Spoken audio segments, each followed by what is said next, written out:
abi dama bëggoon ñu wax ci kaawu Karim Karim Wade Thierno Alassane Sall moom moo porté le combat wax ne Karim dafa am double nationalité Karim Wade démb dem na di yóbbu justification au niveau du conseil constitutionnel pour justifier que moom amul double nationalité mais malheureusement sénégalais li ñu doon xaar ak moom ñu def ça fait deux dafa dem rek wax ne musuma voté ñàkk voté ak am double nationalité bokkul mën nga bokk ci fichier ñàkk dem voté ji fii man gis naa fi ay kilifa yu naan man du ma voté te pourtant ay sénégalais lañ loolu du cas Thierno Alassane Sall daal nee na ko saawaay indil ay justification kaay ma tegal la li gën a dee li Thierno Alassane Sall wax Thierno da ko indil ay justification dem ba indil ko sax numéro carte électeur am ca France jox ko date bi mu ko mujjee consulté xam nga démb fii lañ toog ma naan la bu ñu xamoon numéro carte électeur bi boo demee ci ñu dem recherché ko démb xam nga joxe nañ site bi boo demee ci site bu ministère de l'intérieur bu France boo cité tey jii nii numéro mbaa ngi nii Thierno Alassane Sall moo ko joxe mu ngi nii ci journal Vox Populi boo dugalee numéro bi da ngay gis turu Karim Wade ca biir fichier ba Thierno Alassane Sall nee na jusqu'au 22 donc jusqu'au 16 janvier mooy 16 janvier bii ñu génn kan la 16 barki démb voilà nee na jusqu'au 16 janvier saa yi mu ngi fa lundi c'était le 16 waaw 16 janvier c'est récent la candidature de monsieur Karim Meïssa Wade doit être déclarée irrecevable. Elle ne remplit pas les conditions fixées par la Constitution du 22 janvier 2001. Ouais, il est inscrit sur les listes électorales en France sous le numéro national d'électeurs 1602 75 427. Cette inscription, toujours en vigueur à la date du 16 janvier 2024, prouve qu'il est aussi de nationalité française.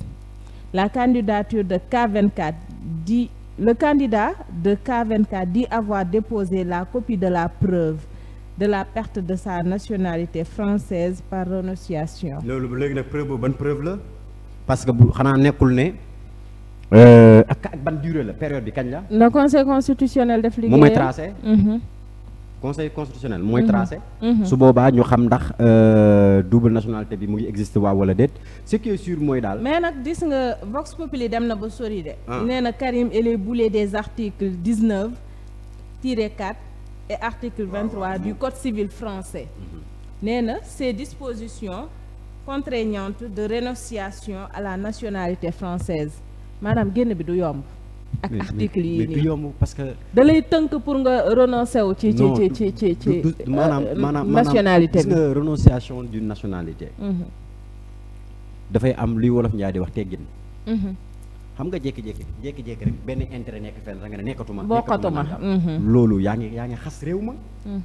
abi ñoom tamit dañoo am intégrité. mu ngi noonu léegi nag code civil. te benn risque bi ci nekk ñaari risque ci nekk. premier risque bi mooy.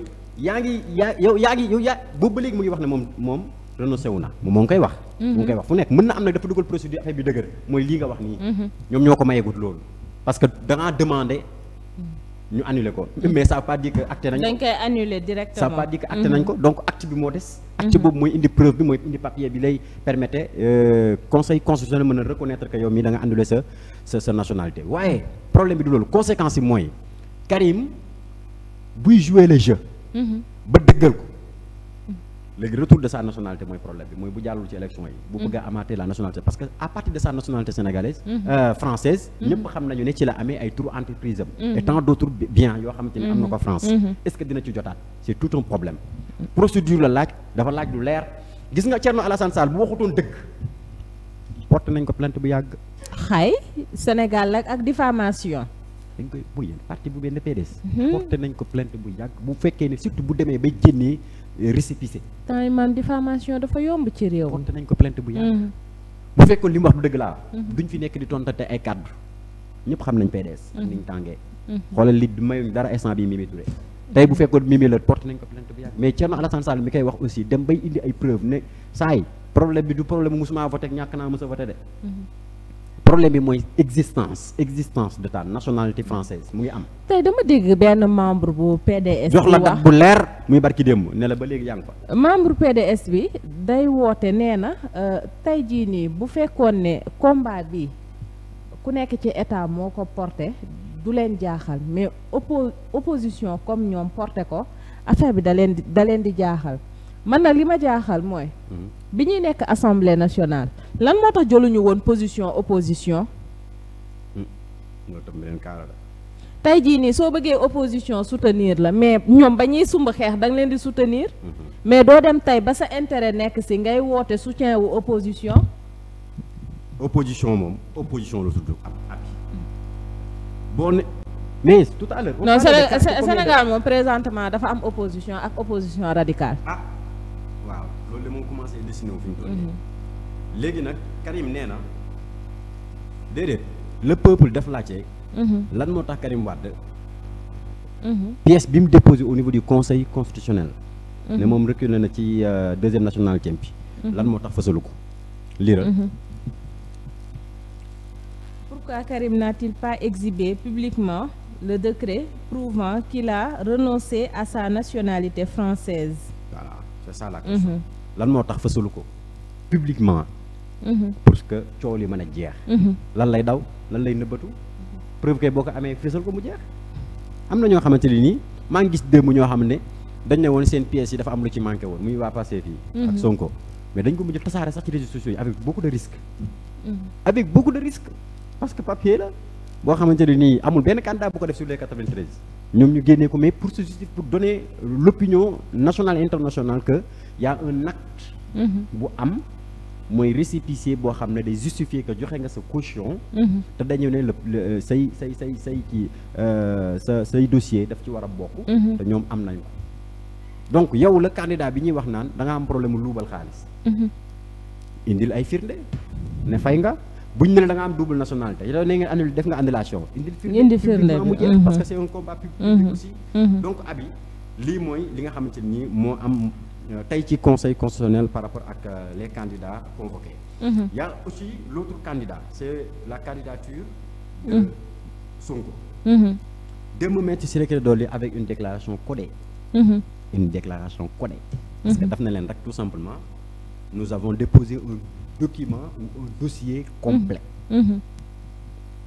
un dossier complet mooy dossier boo xam ne 9 pièces yëpp joxe nga ko plus les parrainage bi yaa ngi comprendre donc amutoon problème parrainage ci 9 pièces yi lañ ne dafa am benn pièce bi ci manqué woon muy attestation bi donc bu ñu déggee démb ne le dossier est complet te moom xamoon na dafa nekk rattrapage donc dañuy sous-entendre que ne même l'attestation a été déposée ce qui est sûr daal jusqu'à maintenant mooy quittance bi moom yegg na fa te boo déggee démb li homme de droit yi wax mooy quittance bi moo gën a fort l'attestation attestation bi emblème la benn étiquette la rek buy ànd ak quittance bi mais quittance bi moom bu exister quittance bi mooy justifier que y a 30 millions déposés point te boo joxewul sa xaalis duñu la mën a vérifier donc loolu mooy li nga xamante ni moo am ci kaw président Ousmane Sonko Maître Ciré Clédor Ly dem sax bay wax ne Ousmane Sonko sera le 22e candidat à la candidature déclaré bi nga xamante ni jàll na ci wàllum parrainage bi parce que liñ doon laajte matal nañ ko mu des nag conseil constitutionnel bu fekkee ne loolu mat na Sonko day jàll ci première phase bi mu des phase de déclaration bi mu concerne les 9 pièces est-ce que amul bu ci am problème boobu la déet li doy waar nag mooy abi ñaari fan a ci des 24 heures avant la déclaration officielle du conseil constitutionnel concernant les candidats officiels abi coow dana bëri Sénégal coow dana bëri Sénégal parce que non seulement je ne parle même pas des candidats comme Bougane Gueye Dany Mimi Touré et tant d'autres yi nga xamante ni def nañu seen recours avec des justifications très claires je vous donne l'exemple de Mimi Touré maam nag du guléet de parce que en 2019 coow lii moo fi amoon ñu ne dañuy tester parrainage bi du ñàkk ay couac et tout ça mais bu ñu xoolee ne ren la gën a bëri couac sax que 2019 te kenn xam man nit da ngay màgg quoi en fait mais ñun màgguñu xoolal Mimi Touré li mu bind ci recours am bi lire ko ci au niveau di kii non seulement jëlal d'abord le document waaw jëlal d'abord le document détail yi mu joxe ci la requête est composée des pièces ci-après ñëwal ci pièces yi mu wax loolu moom la concerné mooy nombre yi nga xamante ni moom lañ ko recalé woon lu mu wax commencé fan. ñëwal ci requête yi ci suuf. D'accord, requête est accompagnée des pièces ci-après. Récépissé de dépôt numéro 0034 CC du 25 décembre 2023 portant déclaration de candidature de Madame Aminatou Touré. Liste de 1725 parrains déclarés non identifiés, bien que présents dans le fichier général des élections de 2022 à Dakar. Liste de parrains déclarés non identifiés dans les autres régions du Sénégal, accompagnés des copies de leur carte d'identité nationale. nañ yem foofu xeex day saf mondial. te xeex day leer bu dee am ngay argument. doo fi nekk fi naan di layam naan bokkuma ci ay musuma voté ak yooyu. déedéet nay leer. dañ ne la yow dañ la recalé parce que da nga am ay nombre d'électeurs yoo xamante ne nii baaxut nekkul ci fichier bi. Mimi Touré xam nga lu mu def. da ngeen ne 1300 la. 1300 yooyu seen pièce d'identité gi nii te voté nañu 2022. point. nañ xool naan ndax ay sénégalais lañ dee parce que ku nekkul ci fichier bi doo sénégalais. nañ xool ki nekkoon ci fichier bi 2022. voté ci diggante bi ndax 1000 nangam. yooyu dafa am dañoo ay sénégalais yu voté wul am déet. nañ xool loolu mais preuve dafay leer. xoolal joxe na ci benn exemple jëlal beneen cas bi donc 1725 yëpp voté nañu en 2022. fii ci Ndakaaru Ndiaye. ñoom ci biir fichier bi. kon naka la ñu fexee ba. ñu nekk ay parrains loolu ça doit être justifié. non identifié. Mimi nee na liste de parrains déclarés non identifiés yi ñu wax ne nekkuñ ci fichier. dans les autres régions du Sénégal accompagnés des pièces de leur. ñoo liste boobu nga ma jox des copies de leur carte indiwaat naa ko. indiwaale seen carte d'identité kenn ku ci nekk. wan la ne la ay sénégalais lañ. te am nañ carte électeur léegi nag ci yow la des ndax da nga ma bàyyi ma jàllam déet. conseil constitutionnel dina compliqué de. am na sérieux néew tax ma ne la dañ ko tegal fi mu toll nii problème yu bari parce que ñii rek ay cas la ñëwaguñ ci Bougane ak yeneen 41 yi nga dolli ci nag presque une dizaine de personnes yoo xam ne Amadou Ba visé na leen léegi ñëwal ci justification bii Mimi Touré def. Mimi Touré indi na benn justification ci benn nit boo xam ne moom moo photo carte d'identité jox ko Mimi. ne ko dugal ko preuve la voté naa élection yi passé nee nañ ma nekkuma ci liiral li mu wax. J'adresse mes encouragements particuliers à notre très engagé responsable départemental de Médina Yoro Foulah, Algassimou Bari, en pleine possession de sa carte d'électeur, qui a bien voulu partager avec nous. Il lui est aussi déclaré non identifié dans le fichier général des élections par la commission de contrôle des parrainages du Conseil constitutionnel. C'est le cas de plus de 13 000 de nos parrains parfaitement identifiables dans le fichier général des élections de 2022 et pour nombre d'entre eux, nous disposons de leur carte d'électeur. Nous demandons au Conseil constitutionnel de faire preuve de sagesse en nous rendant nos 13 000 parrains en plus de ceux de toute la belle région de Saint-Louis qui ont disparu de notre clé USB, restée dans les locaux du Conseil constitutionnel le 25 décembre 2023, du 25 décembre 2023 au 4 janvier 2024. boobu moom neen dañ ko gisul neen dañ ko déposé pare ñu ñëw fa fekkuñu fa dara mooy clé USB bi. non kaaw bi mi doy na waar tamit. mais lii yëpp benn cas la rek. pour wax la de la conseil constitutionnel fi mu toll nii bu amoon 45 jours sax du tax liggéey bi maanaam mat na mu war a matee. y a beaucoup de problèmes. waaw trop lii moom pëccëxoo gii mu ngi soog a am ci Sénégal. lii salte goo xamante ne nii waruñ sax dem ci élection ci façon bi. ren ak parrainage bi yaakaaroon nañ ne comme 2019 dañu ne woon dañuy tester yaakaaroon nañ ne ren dina adéquat. ñeeme na daal. léegi nag mbir yaa ngi noonu abi. conseil constitutionnel moom la ñuy xaar tey nag convoqué nañ ñëpp démb lañ leen jox seen attestation seen convocation. tey la ñu ñëw ku ci ñëw. da ngay indi sa justification doo ñëw pour def dara dañ laa jox sa convocation démb. da ngay ñëw pour justifier ñu ñëw wax ne yow da ngeen a am double nationalité da ngeen a ñëw indi seen papier de justification ñu ñu wax ne.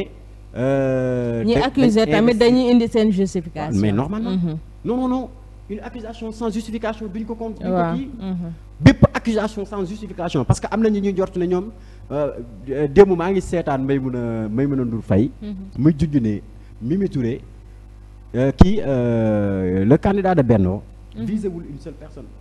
C'est-à-dire au niveau du conseil constitutionnel, il y a un autre candidat visé de double nationalité. am na ñoo xamante ne ni tey dañ naan leen. investir ku ko porté candidat bu Benno Bokk Yaakaar. moo ko recours.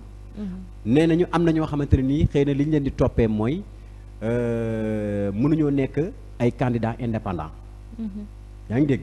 am na ñoo xam ne mënuñu lire mënuñu bind. mooy ci ñi jàll noonu. ci ñi jàll ci parrainage bi. am na ñoo xam ne mënuñu lire mënuñu bind. taxawal maam déedéet da ngay taxaw foofu da ngay taxaw foofu. liste 21 yi am ñoo xam ne seen casier judiciaire leerul. liste 21 yi jàll dafa am ñu mënul bind. après ñu xool nañu xool 21 yi man kay mën naa laa indi liste 21 yi. après nga indi liste bi. am nañu seen casier judiciaire vierge nee nañ am na ñoo xam ne seen casier judiciaire vierge am na ñoo xamante ne nii problème bi ñu am mooy défaut de casier judiciaire ba comme je l'ai dit. am na ñoo xam ne défaut bi ñu am mooy mënuñoo nekk candidat indépendant.